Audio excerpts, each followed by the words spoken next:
Welcome to the Salmon Runs YouTube. Enjoy the video. In this video, I will show how to make tilted landing gear in Melon Playground.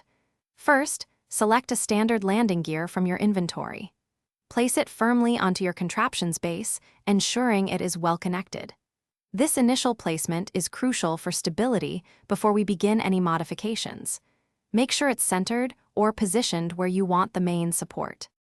Now, with the landing gear selected, open its context menu. Look for the rotation or angle adjustment option. You can then input a specific value. For a subtle yet effective tilt, try setting the angle to around 25 or 30 degrees. This will give your landing gear that distinct, dynamic look you are aiming for. After setting the angle, it is vital to secure the gear. Use fixed cables or welds to prevent it from shifting during use. Then, thoroughly test your contraption. Observe how the tilted gear interacts with the ground. If it seems unstable or not quite right, feel free to make small adjustments to the angle until it performs perfectly. Don't stop at just one angle. Experiment with various degrees of tilt to achieve different looks and functionalities.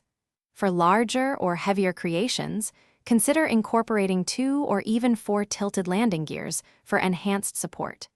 You can also combine this technique with other components to build truly unique and complex contraptions in Melon Playground. Thanks for watching. Consider subscribing if we helped you.